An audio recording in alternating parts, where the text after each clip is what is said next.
You know, it's so great to hear our Virginia Road Band. That last song, great country sound to it. I love country music. I have been listening to Sirius XM radio, The Highway. I don't know if any of you listen to that, but our daughter and our son-in-law this week for Halloween, they dressed up as Casey Musgrave and Willie Nelson and went off to a party. And it's the same daughter who just, within the last 2 weeks, had an opportunity to sing at the Bluebird Cafe in Nashville on an open mic night. So we kind of fond of country music, and it was really fun to hear our Virginia Road Band. Willow just has this great country voice. It's just fabulous. And I love being back in contemporary worship. It's kind of a come-as-you-are service, which is really delightful. I always feel a sense of relaxation in this context, but I'm always a bit in a quandary of what to wear because, I have another service after this one. So, what can I wear that's like come as you are, but actually dresses up for the next service, So I have my tie in my pocket, that's kind of where I landed on it this morning. But it's really a delight to be back in this service. And I'm so proud of our San Marino Community Church that has more than one way of worshiping together. We gather for worship. There isn't one way. There's a myriad of ways that we can worship. Tons of music that belongs to the church.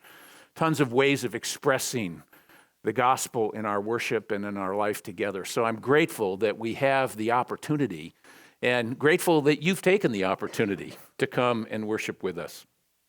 Our text of Scripture this morning is about a guy who is kind of a come-as-you-are kind of person in the New Testament. In John's Gospel, at the beginning of the Gospel, the followers of Jesus are beginning to gather around him, and Nathanael is one of those. So let me read the story from the first chapter of Nathanael, about Nathanael. Now, the next day, Jesus had decided to leave for Galilee. Finding Philip, he said to him, "Follow me." And Philip, like Andrew and Peter, was from the town of Bethsaida. So Philip found Nathanael. Nathanael, by the way, was from the town of Cana. And he told him, "We found the one Moses wrote about in the law and about whom the prophets also wrote, Jesus of Nazareth, the son of Joseph." Nazareth. Can anything good come from there? Nathanael asked. "Well, come and see," said Philip. When Jesus saw Nathanael approaching, he said of him, "Here truly is an Israelite in whom there is no deceit." "How do you know me?" Nathanael asked. Jesus answered, "I saw you while you were still under the fig tree before Philip called you." Then Nathanael declared, "Rabbi, you're the Son of God. You're the King of Israel." Jesus said, "You believe because I told you I saw you under the fig tree? You'll see greater things than that." And then he added, "Very truly, I tell you, you'll see heaven open and the angels of God ascending and descending on the Son of Man." This is the word of the Lord. Thanks be to God. So I'm originally from the Midwest. Maybe that's where I got my early taste of country music. From the great state of Minnesota. Grew up in Minneapolis. Now, for some people from more sophisticated cities like Los Angeles and New York, they may think of us Midwesterners as kind of backward people. Just fell off the turnip truck. All those expressions, kind of a hick. But we in the Midwest had our own versions of that because the people around us were even more hick than we were, and so we poked fun at them. Iowa, for instance, there were all sorts of jokes about people from Iowa. We called them Iowegians. And North Dakota, it's not the end of the world, but you can see it from there. We used to tell the joke about Custer, who was encamped in North Dakota with his army. And he came to his army one night and he said, "Well, I've got some good news and some bad news." And they said, "Well, give us the bad news first." And he said, "Well, tomorrow we're going to ride out and at the Little Bighorn in Montana, we're going to face the Sioux Nation, and we're all going to be slaughtered. And they said, well, what's the good news? Well, the good news is we don't have to spend another night in North Dakota.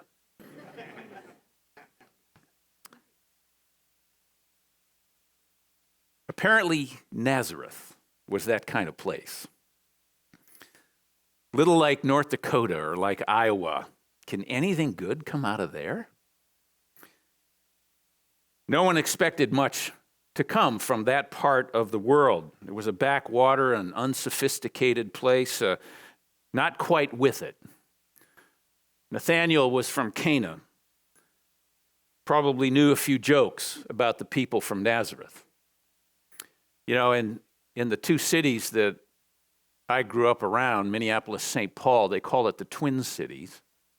But historically, the Lutherans settled in Minneapolis, the Catholics settled in St. Paul, and they were divided by the river.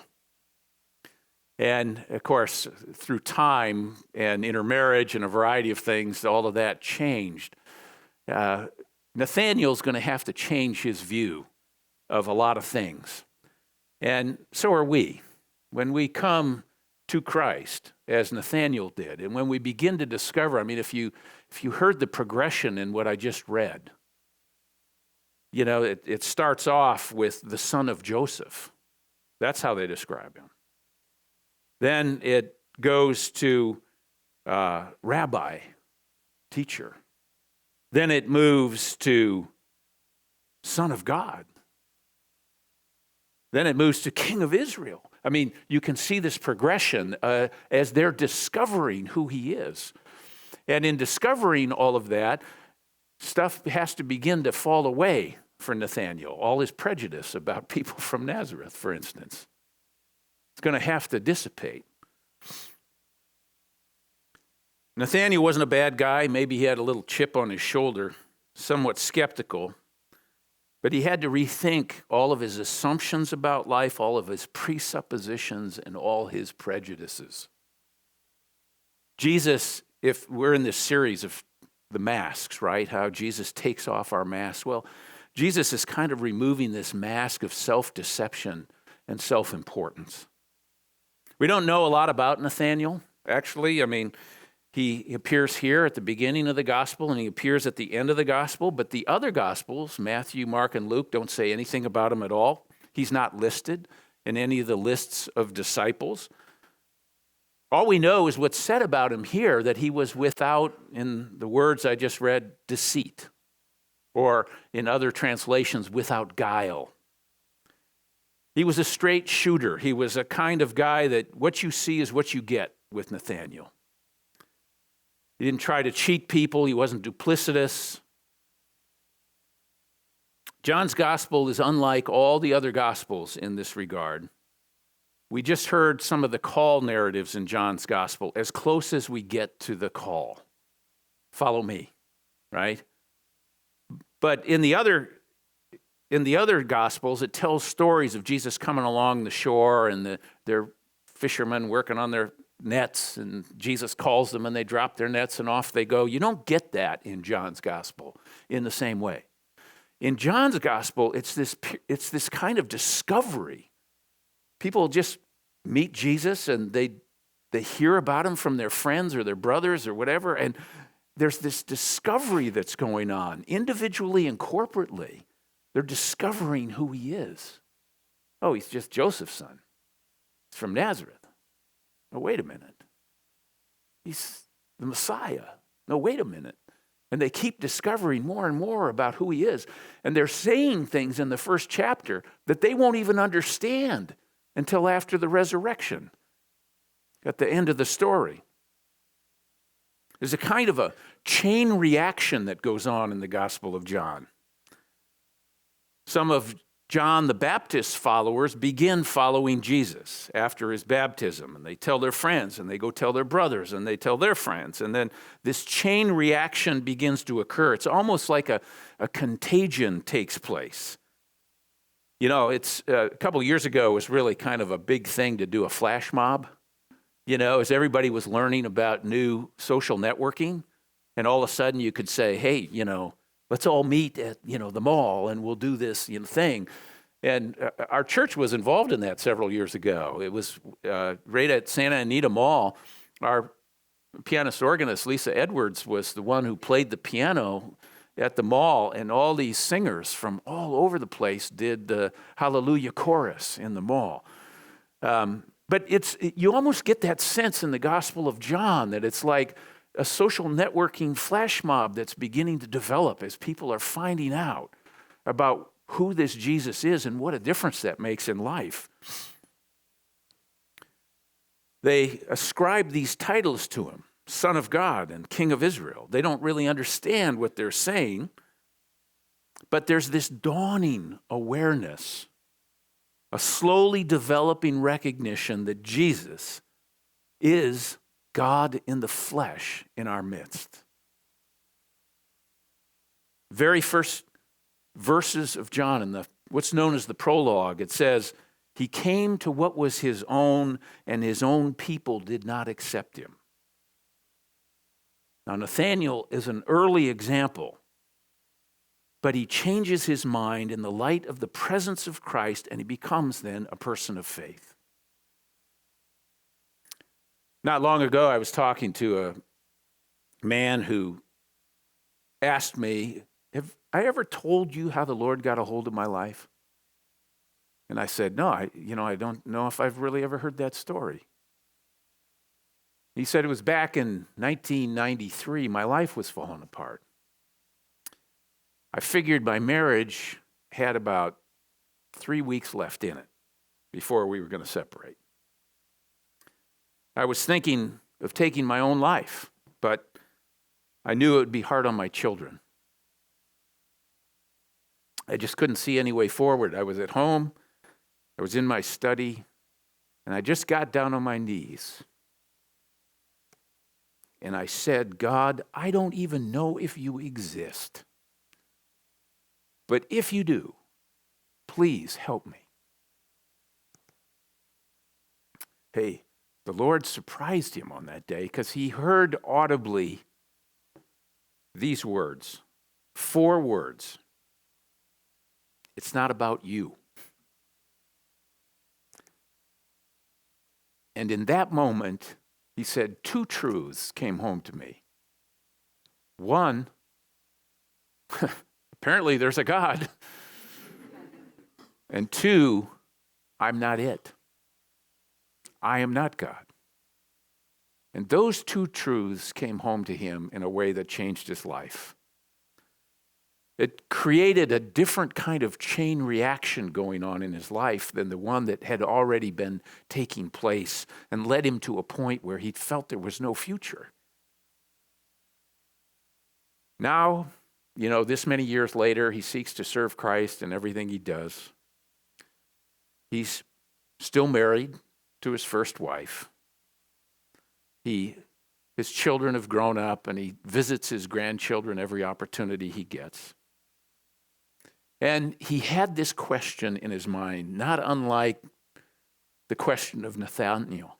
Can anything good come out of this? And the answer is a surprising yes. Something good can come out of even this mess that he'd made of his own life, or at least he felt he'd made of his own life. One chain reaction working in his life towards despair, and another started in his life with that prayer that led to a very different future of abundance. 20 years later, he's actively engaged in ministry in important ways. So what kind of chain reactions going on in your life in this moment, in this day? Are you leading a life that's leading on a road towards some kind of abundance in the future, or does it feel like you're going from scarcity to scarcity? And what aspect of your life this morning are you thinking, can anything good come out of this? Do you believe the Lord can make any difference in your life? We've been hearing in this service over the last several weeks from a number of people who've shared how their faith has influenced their life. You've heard testimonials from a number of people I know. And it almost seems as if like there's two gravitational fields in life, like north and south poles. And we get to choose like a compass towards which gravitational field we're going to allow our lives to be pulled. Which one will we point our lives towards? Jesus, I'm going to argue, is like true north. It's a strong gravitational field. You put your compass in that direction and you begin to move in important ways in your life towards things that are positive and healing and growth producing. You get your bearings in life when you point in that direction, like Nathanael did, and like these early followers of Jesus are discovering. Nathanael is said to be a true Israelite. In other words, he'll make up his mind based upon the evidence in front of him of who Jesus is, rather than holding on to old ideas, old institutions that were built around Moses. He's open to new ideas. He's not with guile. He's not with deceit. He's kind of like a college freshman before they get into all of the politics of the campus. They're just open, exploring. Our stewardship campaign this year has been kind of a chain reaction, really. We now have somewhere just north of 232 individuals and families who've already committed to a future direction of this church. I mean, it's kind of a gravitational pull. Nathanael felt that pull. And rather than waiting for more evidence or staying under the fig tree or just remaining passive in the midst of life, he embraced what he saw in front of him. And many people in the church today are doing the same thing. They're embracing what's in front of them, the opportunity that we have together to build something here, to witness to this amazing lordship of Christ, committed to moving forward through the chain reaction that the San Marino Community Church has become. 2 days ago, on Friday afternoon, we had more people here on this campus than we will have this morning in worship. We're close to 400 people in the sanctuary. It was for the celebration of life of one of the saints of our church, Lori Mitchell. Lori and the entire Mitchell family have been so involved in the surrounding community that a bunch of people came out. And I realized, as I was preparing for worship, I'm thinking, there are going to be more people here on Friday than there will be on Sunday. She taught at the University of Redlands for a number of years. She was teaching in our Financial Peace University class on Sunday mornings, which continues this morning. And the last time she taught was October 6th, right before she really took ill and before the cancer finally ate away at her. But one day in worship, and I think she's kind of a Nathanael from our own congregation, because she was without deceit or guile. Remarkably accomplished person. She worked for the Big 8 accounting firm on the East Coast. She was picked up by a former employer with the Security and Exchange Commission. She was making cases against falsified financial statements and companies that were falsifying their statements with the Security and Exchange Commission before she was 30 years old. Then she married and she discovered here a calling. Now, she knew that her calling was to be a teacher. She said, in her own words, I'm on the face of this earth to teach. That's what I do. That's what I'm passionate about. But in her very first class at the University of Redlands, where she was teaching accounting and finance, she had a young woman who left class and dropped out of school because she had run up so much credit card debt There was no way she could afford to go to class. And Lori was stewing about this, wondering, how is it that we haven't given young people the skills to manage their financial futures in a way that allows them to be healthy and whole and embrace the future? I mean, this is a terrible thing when your debt has closed off your future entirely and you're only 18 years old. So she came to church and she heard a text from the book of Esther, the story of Esther, who had risen to a position of some significance in the king's court. And all of a sudden there was some stuff that was happening to her people, and she was approached by Mordecai, who was her caregiver, her uncle. And these lines from Esther, which have become the most well-known of the whole book, for such a time as this, perhaps you have come to your position for such a time as this. And in that, Lori Mitchell heard God calling her to do something about financial illiteracy among young people. A chain reaction began in her heart. And then the surrounding community. She joined the Jumpstart Coalition. She developed programs at the University of Redlands. She taught Financial Peace University. She did all of these things. And that influence in the community is what brought the community here on Friday. When your life is pointed in the right direction, things begin to become clearer for us. It's like waking up in the early morning light and you can't quite make everything out clearly. But as the dawn continues to unfold, it reveals more and more and more of the reality around you. This is the Gospel of John. Something has dawned, and it's being revealed more and more and more, and with greater clarity as the story unfolds. When you're moving towards the light, you see more clearly. If your compass is pointed in the opposite direction, things become more dark, more confused, more difficult, less joyous, more fearful, less gratitude, more anxiety. Our lives become kind of this chain reaction towards whatever pole our compass is pointing. So, my message this morning is don't sit back under whatever fig tree you might be under today. We all find places in life where it gives us just a little shade from the heat of life.